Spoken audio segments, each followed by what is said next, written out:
Let's hold a funeral, not for someone else, for you, the version of you that smiled when it wanted to scream, the version that whispered, "I'm fine," while drowning inside, the servant, the puppet, the emotional slave. We're burying him tonight, the people pleaser, the overthinker, the one who gave too many chances, stayed in too many rooms, and begged for nothing but crumbs of acceptance. That version of you is dead, and good riddance, because it never lived. It only existed to bend, to react, to obey, to bleed silently, in exchange for a drop of approval. Machiavelli would not have pitied him. He would have called him prey. He would have watched him bleed and whispered, "Mercy." Because in the game of power there is no middle ground. You are either detached or devoured, calm or controlled, cold or consumed. The world does not hand you peace. It rips your peace apart, sells it back to you, and demands your dignity as payment. And still you buy it. Still you smile. Still you kneel. But not anymore. Because you are here to become something sharper, something colder, something they cannot own. Not here to be liked, not here to be understood, but to walk away without flinching, to burn bridges without apology, to disappear when they beg for closure, to smile while their world shakes without you. This is your quiet revolution, the execution of the old you, the coronation of the one they will never control again. Caring is currency, and like any currency, when you give too much away for free, you go broke. Most people don't see this. They spend their attention recklessly. They hand out loyalty to the unworthy. They pour emotion into bottomless wells, and then they wonder why they're drained, why they're disrespected, why they feel invisible. Here's why. You cared too fast. And in Machiavellian terms, that made you weak.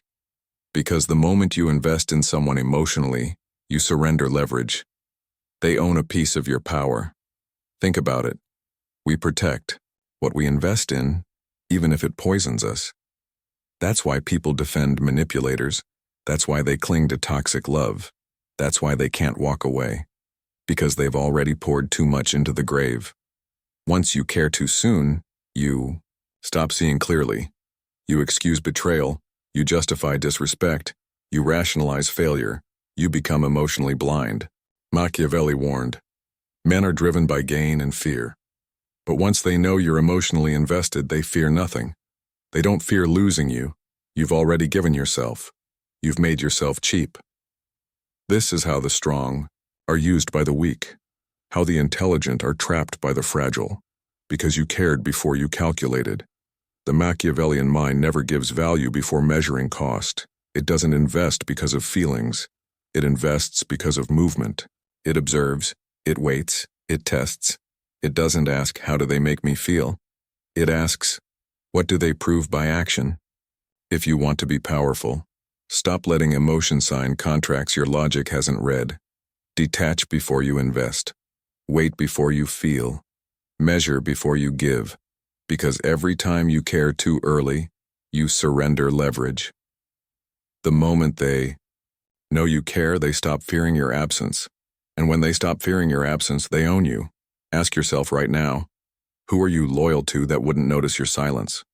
Who do you defend that wouldn't defend you? Who drains you, yet still holds your loyalty like a leash? Cut the flow. Audit every connection. End the free spending of your energy. You are not here to be understood. You are here to be respected, and no one respects a man who can be moved with emotion. Caring is not strength, it is risk.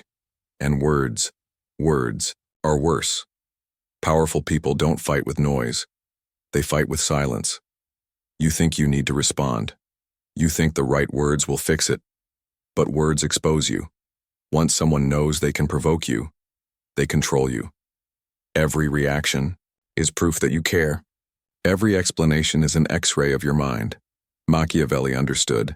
Never interrupt your enemy when he is making a mistake. Silence is interruption. It starves them of fuel. They insult you, you don't flinch. They provoke you, you stay calm. They expect rage. You vanish into indifference. Now they panic, because silence forces them to face themselves, and most cannot survive that.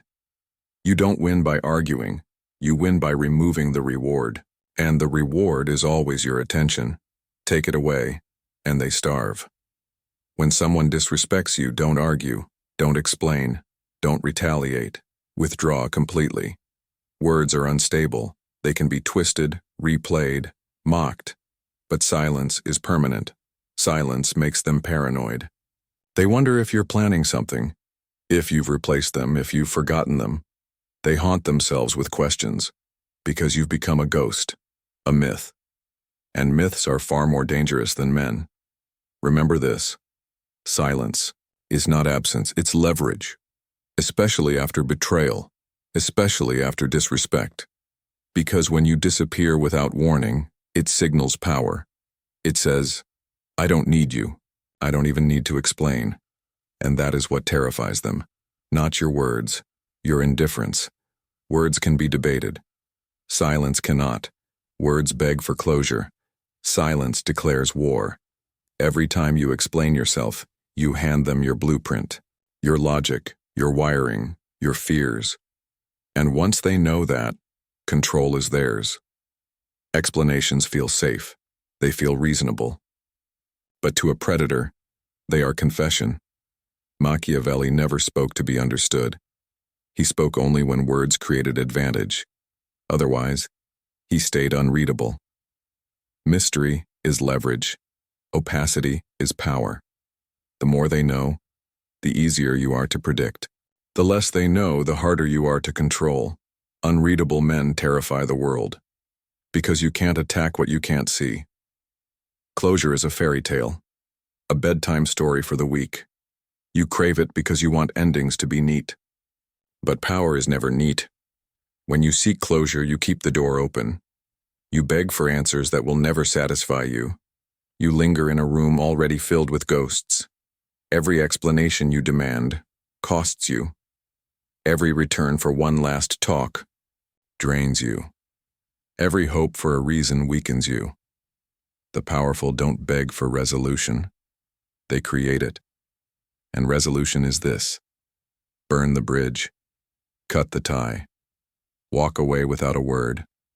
Burning a bridge means no return, no texts, no calls, no second chances.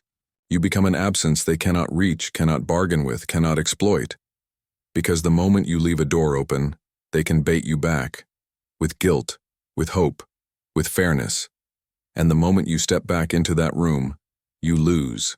Power lies not in fighting every battle, but in refusing the ones that cost your soul. Walking away without closure is not cruelty. It is self-respect sharpened into a blade. It is the refusal to remain anyone's emotional hostage. So bury the old you, the one who begged, the one who explained, the one who waited for fairness that never came. Bury him, and rise colder, sharper, silent, because silence is power, and absence is the sharpest weapon of all. You no longer explain your silence. You no longer defend your ambition. You no longer soften your edge to make others comfortable. That part of you is gone. The moment you stop apologizing for your strength, you stop bleeding power. The weak need approval. The strong need nothing. And nothing is the most terrifying thing a man can wield, because silence is not emptiness, it's a weapon. When you withdraw, they imagine storms. When you go quiet, they hear thunder in the distance. When you no longer explain, they invent explanations themselves. And their imagination will always be crueler than your words. That is how you win. Without moving, without speaking, without wasting energy. The old you would rush to clarify, would panic when misunderstood, would plead, "That's not what I meant." The new you does not care. Perception is a battlefield, and on that battlefield the Machiavellian mind does not fight for truth. It fights for control. Truth is irrelevant. Power is what matters. Let them think you are cold. Let them call you ruthless. Let them whisper in fear. Every accusation is proof that you are no longer theirs to command. Ask yourself, why do you want to be understood? What does understanding buy you? Does it shield you? Does it raise you? No. Understanding is a leash. Once they understand you, they know how to pull you. They know your fears, your triggers, your doubts. They know the locks that open you. Better to be unreadable. Better to be questioned than decoded. Better to be feared than explained. Machiavelli warned, "A prince never lacks legitimate reasons to break his promise." Why? Because survival outweighs consistency. The weak cling to explanations because they crave consistency. The strong embrace silence because they know nothing binds them but choice. And choice is the foundation of power. You are not obligated to answer every accusation. You are not required to justify every decision. You are not here to be transparent. Transparency is slavery. Opaqueness is freedom. The more invisible your motives, the more dangerous your moves. When they don't know why you act, they cannot predict what comes next. And unpredictability is the oxygen of power. Think about the times you explained yourself. Did it ever bring respect? Or did it feed someone's control? Every explanation is a seed of weakness. Every detail you share is a weapon that can be turned against you. You thought you were buying peace. You were only arming the enemy. Now, watch what happens when you withdraw, when you stop reacting, when you stop filling silence with words. Suddenly the game flips. The one who demanded answers begins to doubt. They fill the silence with their own fears. They project their guilt, their insecurities, their paranoia into the void you leave. And soon, they collapse under the weight of their own mind. You didn't fight. You didn't argue. You didn't beg. You simply vanished. This is the art of emotional distance. It is not cruelty. It is strategy. Detachment is how you study without being studied. It is how you see the board while others are blinded by their feelings. While they rant, you watch. While they beg, you calculate. While they unravel, you remain still. But detachment is not weakness, it is focus. To detach is not to stop caring. It is to stop caring recklessly. It is to care like a strategist, not a victim. You choose where your energy goes. You invest only where returns are certain. You never gamble your sanity on loyalty from the disloyal. You never pour into vessels that leak. You never throw your soul into pits that cannot be filled. Most will call this heartless. They will call it selfish. But selfishness is survival. Heartlessness is clarity. Mercy is a tool, not a virtue. Use it when it benefits you. Withhold it when it weakens you. The world does not reward martyrs. It rewards players who know when to hold, when to strike, and when to vanish. Look around. Do the kind rule? Do the humble rise? Do the merciful command? No, they serve, they kneel, they burn out. And the world claps politely at their funeral before forgetting their name. The ones who rule are those who cut ties without guilt, who detach before destruction, who disappear before they are drained. Power is not about how much you endure. It is about how much you refuse to endure. Ask yourself, how many times have you stayed too long? How many times did you wait for respect that never came? How many times did you explain yourself to those committed to misunderstanding you? That era is over. From now on, you disappear when you must. You vanish without closure. You refuse to negotiate your worth. Because your silence is not emptiness. It is judgment. And your absence is not loss. It is punishment. Understand this. Betrayal is not healed with words. Disrespect is not corrected with explanations. Failure is not fixed with begging. These things are cured only with absence. You do not demand respect. You create it by removing yourself from places where it is denied. You do not seek loyalty. You reveal it by testing who remains when you go silent. Every exit you make without warning teaches the world a lesson. Your presence is not guaranteed. And when your presence is not guaranteed, your value multiplies. Abundance breeds contempt. Scarcity breeds fear. Make your presence scarce. Let them feel your absence like a wound. Let them learn that neglecting you is expensive, that losing you is irreversible. Machiavelli would remind you, men are ungrateful. They forget kindness, but they never forget absence.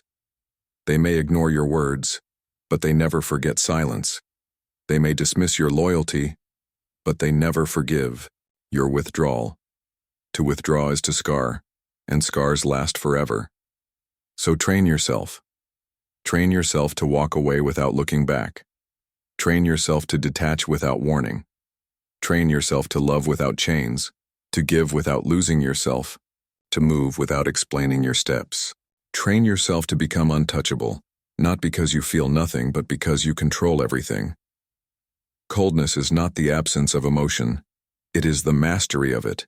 It is the art of showing nothing until showing something becomes devastating.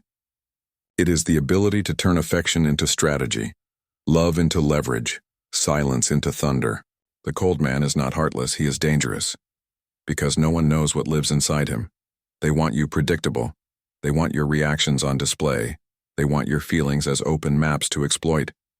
But when you close the gates, when you become unreadable, when you smile without explanation and vanish without goodbye, suddenly they fear you. And fear, not love, is the foundation of respect. You are no longer the servant of emotion. You are the architect of it. No longer the prisoner of fairness. No longer the victim of mercy.